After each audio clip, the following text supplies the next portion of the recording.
There's an old saying that a picture is worth 1,000 words.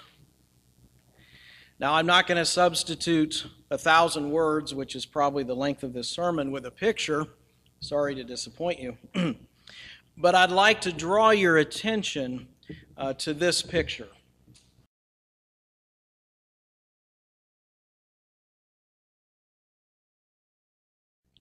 Perhaps you've seen shopping carts like this at a grocery store or at Walmart, where it has the little attachment on the front you can put a child in. Now, this particular one is like a car, and the little girl is sitting there behind the steering wheel. I call this picture the illusion of control, because I'm sure that little girl has the steering wheel in her hand. In fact, she's got 2 steering wheels in that particular vehicle. And she probably imagines that she is steering where the cart's going. Now, you can see in the background the mother, right? And she's pushing the cart along. Everything's going great as you're going down the aisle. The little girl imagines that she's steering that cart as it's being pushed along, until you get to the end of the aisle, and the clothes are this way, and the toys are that way, right? And she's jerking the wheel to the right, trying to go toward the toys, but if Mom wants to go to the clothes, where do you think that cart's going? She only has the illusion of control. She's really just going along for the ride. You say, well, what does that have to do with us? Well, as we conclude our series of messages on stress fractures, I want to address a subject that causes many people stress and they don't even know it. The issue is control. And while many who desire to have control of their lives think that they're reducing stress, they're actually increasing it. We're going to see through some examples of the Scripture of how this happens, and then ultimately how to overcome this desire. I begin with what I'm calling the delusion of a control freak. Sometimes a person with control issues is referred to a perfectionist, which may not sound all that bad. In leadership, you might call them a micromanager. Now, usually that's not said in a positive sense if you're one of the employees, but it still doesn't sound terrible. Those with less tact simply call such folks control freaks. And Webster defines control freak. Yes, it is in the dictionary. As a person whose behavior indicates a powerful need to control people and circumstances in everyday matters. Controlling people and circumstances on a daily basis. Often this behavior includes manipulation, which is defined as the art of controlling people or circumstances by indirect, often unfair or deceptive means, usually to one's own advantage. Another person defines a control freak as one who does inappropriate things to manage the outcome of a situation. A manipulator, a schemer, someone who wants to be in charge. Christian counselor June Hunt observes, attempts to control our own world begins with the first breath of life. A baby's natural cry, often called a cry for attention, represents the first efforts at getting our needs met. Over the years, children can learn to use manipulative tears or tantrums to get their way within their little circle of life. As we grow into adults, we develop highly refined personal skills for meeting our needs by taking matters into our own hands and manipulating people and events around us, which is by definition a control freak. Now, not everyone sees this as negative. Many in our culture will say that's the kind of person you need to be. You need to take charge, be in control. a poem that for many years has been hailed and quoted as the epitome of the spirit of the conquering spirit of man, is called Invictus. It goes like this: out of the night that covers me, black as the pit from pole to pole, I thank whatever gods there may be for my unconquerable soul. In the fell clutch of circumstance, I have not winced or cried aloud. Under the bludgeonings of chance, my head is bloodied but unbowed. Beyond this place of wrath and tears looms but the horror of the shade, and yet the menace of the years finds and shall find me unafraid. It matters not how strait the gate, how charged with punishments the scroll. I am the master of my fate. I am the captain of my soul. That's the delusion of a control freak. I'm in charge. I've got it all under control. We see examples of this in both Old and New Testaments. In Daniel chapter 4, we read about a man named King Nebuchadnezzar. He was the mightiest man in the world at that time. He was the king of Babylon, and Babylon had the greatest empire in the known world.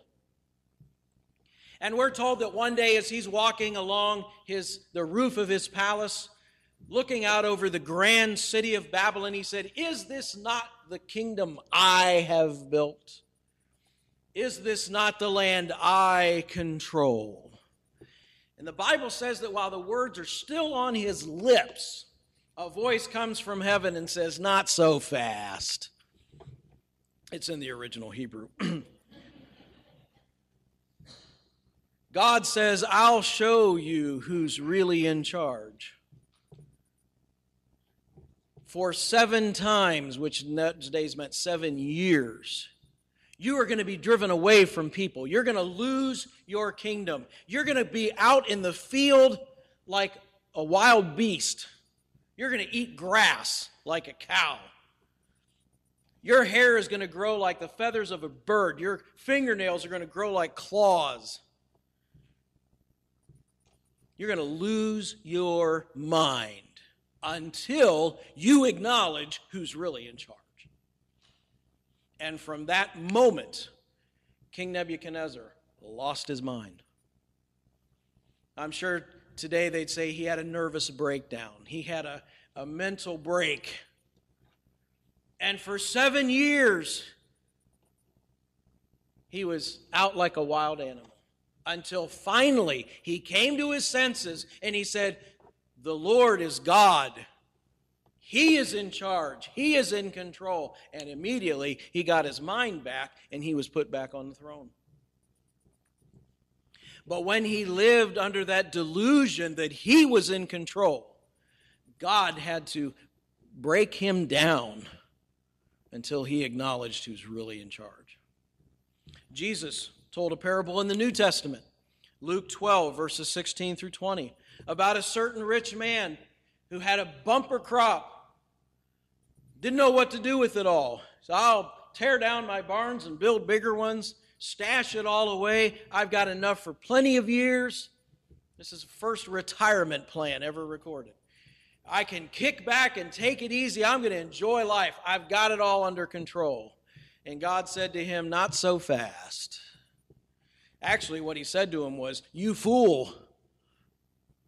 This very night, your life is required of you, and now what's going to happen to all your wealth? You think you've got it under control. You think you've got life right in your grasp. And then you find out just how little control you really have." Now, the person I'd like to focus our attention is probably the epitome of this issue. When I think of a control freak, there's one man that comes to mind. Max Lucado describes him as the riverboat gambler of the patriarchs, a master of sleight of hand and fancy footwork. He had gained a seamy reputation for getting what he wanted by hook or by crook, often both.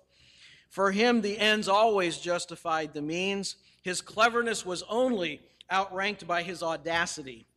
His conscience was callous just enough to let him sleep, and his feet were just fast enough to keep him one step ahead of the circumstances.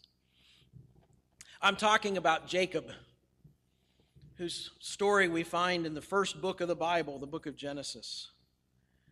Jacob's name literally means he grasps the heel, which we would understand today as he pulls your leg. One author describes him as the Old Testament persuader who had also learned to make his living by his wits. He had a sharp mind, a silver tongue, and absolutely no scruples. He would do whatever it took to get ahead. And he was a master manipulator of people and circumstances. In Genesis 27:11, he admits, "Behold, Esau, my brother, is a hairy man, and I am a smooth man." Now, I understand what he meant by that in this context is that Esau had a lot of hair and Jacob didn't. Probably took Jacob till he was 30 to grow a mustache, which is something I can relate to. But if you take that term and think about it in the way we use it, he was a smooth operator. And he was. He was very good at it. I think he learned from his mother. He was kind of a mama's boy. Esau was a manly man. Jacob was a bit of a girly man. He liked hanging out with his mom. But he sure learned how to manipulate people and circumstances. A fascinating use of the name Jacob is in Jeremiah 17:9. This is a verse you've probably heard before. You might even be able to quote it by heart. "The heart is deceitful above all things and desperately wicked. Who can know it?" Where's the name Jacob in that verse? It's the Hebrew word for deceptive. Literally in the Hebrew, it says the heart is Jacob. Because that very name came to be known as the schemer, the plotter, the manipulator, the control freak. This delusion of control, though, is not limited to just a few people back in biblical times. It comes from our selfish nature, and it's so corrupted we're even unaware of how deluded we really are. And many people suffer the delusion. They think that they're in control of everything around them. Now, with this delusion comes a great deal of distress. And that's why this subject falls under the heading of stress fractures. See, ironically, the control freak seeks to lessen stress by manipulating people and circumstances so it's all under his control. But in fact, all they do is really increase the stress in their lives. You see, at the center of distress is the fact that control freaks usually operate out of insecurity and fear. Fear, at its very center core, is a perceived loss of control. And that's what the control freak wants. I want to be in charge. I want to be in control. I want to know what's happening. And I want to be able to get my way, be able to come out ahead. Jacob admits in Genesis 32:7, he was greatly afraid and distressed. Even though he thought he had it all under control, he had it all by the tail, so to speak, he was still afraid and distressed. See, when we start scheming and manipulating and controlling, we wonder, what if I get caught? What if my plans don't work out the way that I want to? What if people get angry? And Jacob knew all about that. His own brother wanted to kill him. I mean, he tricked him out of his birthright. He impersonated him to his blind father in order to get the blessing that was supposed to go to him. I mean, Esau had real good reason to be mad at Jacob. And because of that, Jacob had to leave. He had to run for his life. His mother told him, "Hey, better pack your things and get out of Dodge before your brother gets home." And sadly, when he left home, he would never see his mother again. He thought he was in control. He thought he had it all in his hands. But the consequences were terrible. He had to leave home. His mother sent him back to her family, where her family was from. He ended up at his uncle's house, whose name was Laban. He learned a lot about scheming and manipulating from Laban because he was the master at it. And these two ended up going at each other for years. Jacob fell in love with Laban's daughter Rachel. And if you read in between the lines, she was a knockout. Oh, she was pretty. And it was love at first sight. Jacob's like, oh, I got to have her. But he didn't have any money. He didn't have anything. So Laban said, I'll tell you what, you work for me for 7 years, and I'll let you marry my daughter. Oh, no problem. And the Bible says that 7 years went like a week, because he was so excited about marrying the girl of his dreams. So the end of the 7 years comes, and it's time for the wedding.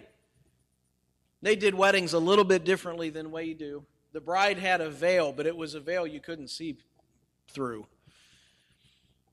And when the wedding came about, it wasn't Rachel who was under the veil. It was Leah. Leah was the older sister of Rachel. And if Rachel was a 10, let's just say Leah wasn't. Leah was not as attractive. She just didn't quite have it as far as Jacob was concerned. But Laban said, well, we got a custom here that, the older sister gets married before the younger sister does. He says, I'll tell you what, work for me another 7 years and you can have Rachel. And I won't make you wait the 7 years. You can have Rachel now. You just have to work for me these extra years. So Jacob got manipulated. Jacob got Jacobed, you might say. But he did it. And boy, was his life a mess. His life could hardly have been a happy one. He worked like a slave. His sister wives were constantly at each other, competing with each other. Leah knew that she wasn't as pretty and she wasn't as loved, but she could produce children, and Rachel couldn't. When Leah had her first son, she named him Reuben. So that's a nice Jewish name. In Hebrew, it means, look, a son. You don't think she did that to rub it in Rachel's face? I got a son and you don't. She actually had 4. And Rachel is getting so frustrated because she can't have kids. So finally she takes her maidservant and says, look, you go in and have a kid for me. And so she goes in and then she has a couple of kids, which legally in those days were Rachel's. Well, by now, Leah's quit having kids, and she's thinking, uh-oh, Rachel's catching up. So here, you have my maidservant go in, give me some more, and so they have some more kids. 10 boys and at least 1 daughter. I'm sure there were other daughters, they're just not named. 10 boys are born. Finally, Rachel gets pregnant and has a son that they named Joseph. Now you know why Joseph was the favorite. So all these kids, all these wives and mothers, you could have written a soap opera from the life of Jacob at this point. Meanwhile, he's working for his uncle, and his uncle was kind of a shady character, but Jacob was going to outdo him. And he, again, manipulating circumstances and things and people, and he ended up becoming quite wealthy. By hook or by crook.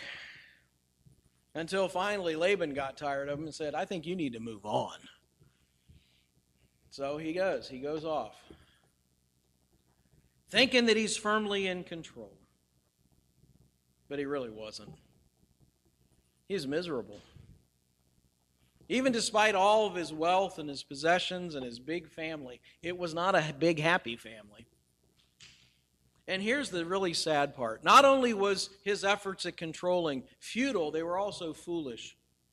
John White explains, Jacob must have known from his mother about the promise God had made. See, back in Genesis 25:23, before Rebekah was to give birth to her twin boys, the Lord told her the older will serve the younger, meaning the younger is going to be on top. I'm going to bless the younger one, which was very rare in those days. Neither Rebekah nor Jacob took that promise seriously enough. It was as though they extracted from it the feeling that Jacob had the right to supremacy over Esau, but both of them lacked the trust that God would give what he had promised. If then Jacob was to get his due, it was to be by playing on Esau's weaknesses, by deception and by superstition, by taking advantage of his father's blindness to get the blessing that Isaac had intended for Esau. But here's the ironic part. In these ways, Jacob struggled half his life to gain the things God had already planned to give him. Think about that.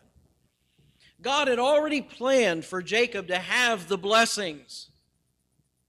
But because Jacob had to do it his way and try to control things through manipulation and deception, he got what was coming to him, but look at all of the drama. Look at all of the heartache that could have been avoided if he had just trusted in God. In the end, he got exactly what God had intended and no more. But tragically, he had missed in the struggle the peace and the fellowship with God he might have otherwise enjoyed. God wanted him to have the inheritance plus that relationship with himself. Instead, Jacob had 21 years of anxiety. It reminds me of the hymn we often sing. Oh, what peace we often forfeit. Oh, what needless pain we bear. All because we do not carry everything to God in prayer.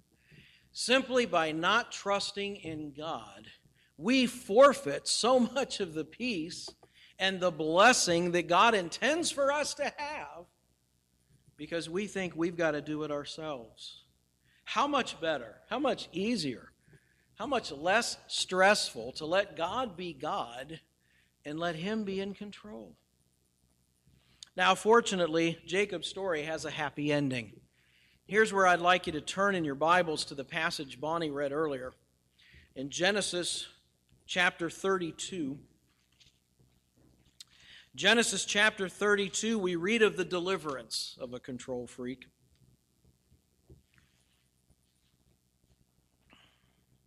Now, to just give you a little bit of the background of this passage,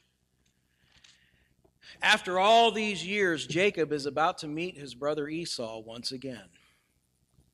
Now, if you'll remember, when they last met, or when they were last together, it did not end well.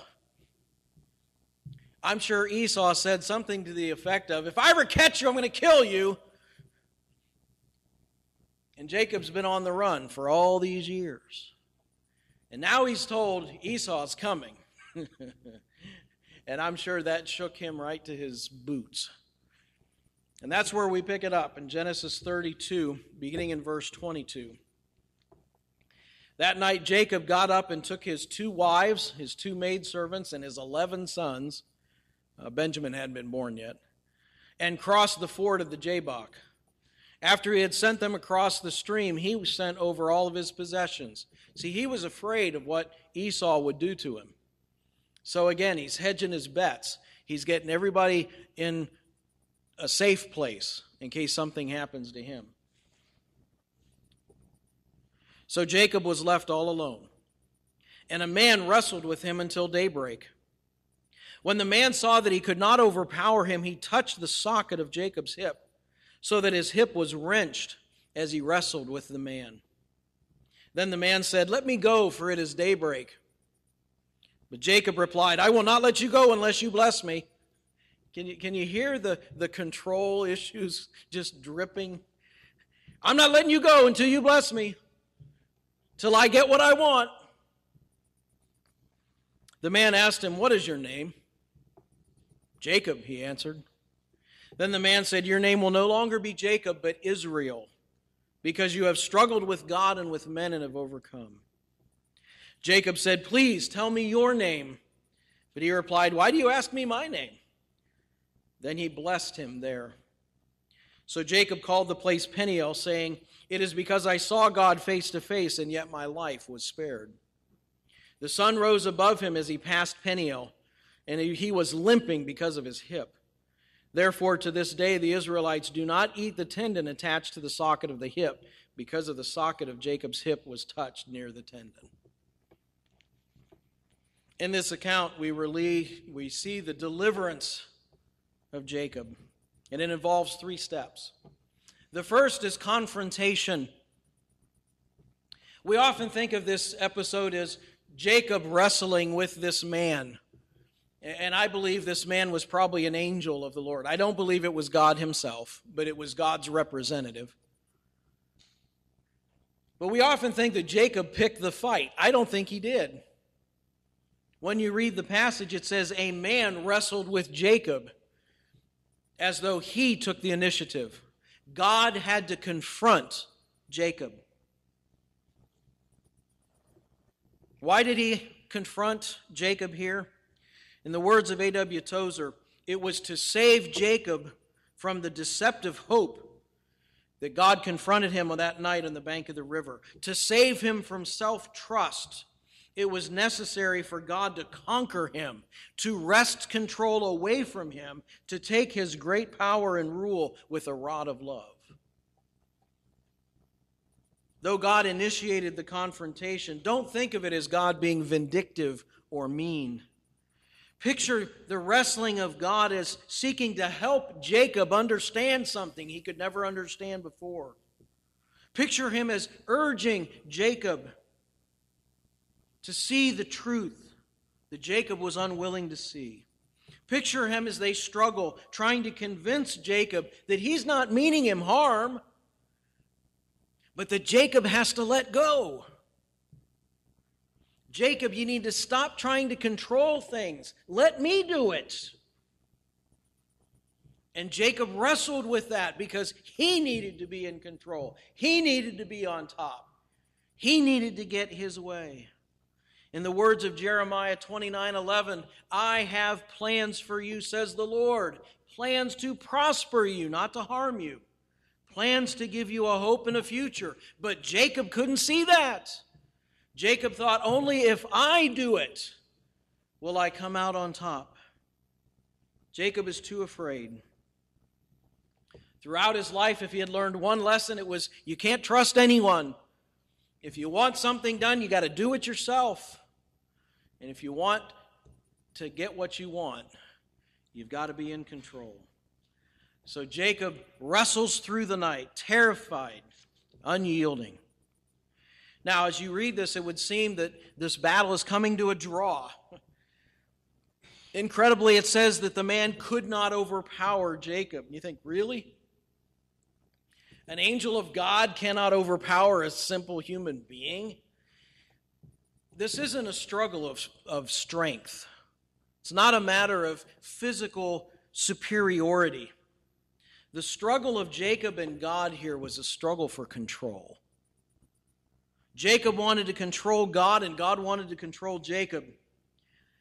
Jacob discovered he couldn't control God because God can't be manipulated. God can't be deceived, like all the people Jacob had duped throughout his life. But on the other hand, God could not control Jacob, or maybe I should rephrase that. God would not control Jacob, because God has given us a free will. And that's one thing He will not take from us. We must trust in Him by our own accord. He will not force us to trust in Him. So that's really the struggle that's happening here. There's a confrontation. God says, enough is enough. We need to have out this battle for control. The second step in this deliverance was confession. The man asked Jacob, "What is your name?" Think, really? God doesn't know his name? Of course God knows his name. See, God likes to ask questions he already knows the answers to. Kind of like the Garden of Eden. Remember after Adam and Eve sinned? And they're hiding. And God comes along and says, "Where are you, Adam?" You really think God didn't know where Adam was? Of course he knew. When Elijah went to Mount Horeb, and God says to Elijah, "What are you doing here?" You don't think God knew what he was doing there? Sure he did. He wanted him to admit it. And that's what this was. "Jacob, what is your name?" Jacob. But that wasn't just an admission of what his parents had named him. He was admitting what he was. I'm a cheat. I'm a manipulator. I'm a control freak. And until that confession was made, nothing else could happen. I've been told that for those suffering in addiction of various kinds, the hardest step is admitting you're an addict. Once you admit you have a problem, then you can work toward solving it. But until you admit it, nothing will happen. Jacob had to admit not only who he was, but what he was. What he had been all through the years. Before God can change us, we must admit who we really are. Until we can honestly admit that we have been, and let's call it what it is, playing God. When we try to control things, we're trying to take the place of God. Until we admit that, we'll never come to a place where we'll be changed. But when that does happen, then you see the third step in the process, and that is conversion. God not only changed his name to Israel, he changed Jacob's life. Jacob is a different man from this point forward. You see him relying on God and worshiping God in a way you didn't see before. Now it says that Israel means you have wrestled with God and man and overcome. I'm not sure that's exactly what the implication is here. I think it's more you have wrestled with God and have been overcome. God finally broke through so that he is now a God-mastered man. He's willing to let God be in charge. And that limp that he carried throughout his life was a blessing, because through it God showed Jacob that his only hope was to depend on him. Jacob's limp was a reminder that he lacked the strength to orchestrate life on his own terms. You know, Jacob said to the man, "I won't let you go until you bless me." God was waiting 40 years to hear Jacob say that. Instead of trying to manufacture the blessing on his own, he's now allowing God to bless him. For God to bring into his life what he had intended all along. I'm sure God would have preferred Jacob recognize his helplessness long before. I don't think he wished to reduce Jacob to this state, but it was the only way. And he's willing to do that for us if we're not willing to let him be in control. Is God wrestling with you? I'm not saying he's going to bring you to some point of tragedy or helplessness or some kind of disability. But he will if he has to. Trust should come first, not last. There's no limit to what he will do, no extent to which he will not go for us to learn that lesson. At this point, Jacob lost both his sense of self-control, but he won a reliance on God. Tozer concludes, the Lord cannot fully bless a man until he has first conquered him. The degree of blessing enjoyed by any man will correspond exactly with the completeness of God's victory over him. So what's the antidote for a control freak? It comes when we firmly grasp the reality and the consequences of this truth. God is calling the shots, not me. Proverbs 19:21 states, "Many are the plans of a man's heart, but it is the Lord's purpose that will prevail." We can plan and scheme and plot and manipulate and do all we want, but ultimately God is in charge. He is in control. Now, that doesn't mean we are to sit back passively and just wait for God to do everything. We're not to become fatalistic, resigned to a philosophy that we're helpless to do anything. God calls us to act. He gives us the power to choose, to move in obedience to Him, and then we leave the results to God. You see, the only thing we control are our choices. That's it. We can't control what anybody else thinks or does. We can't even control the consequences of our own actions. All we can do is control our choices.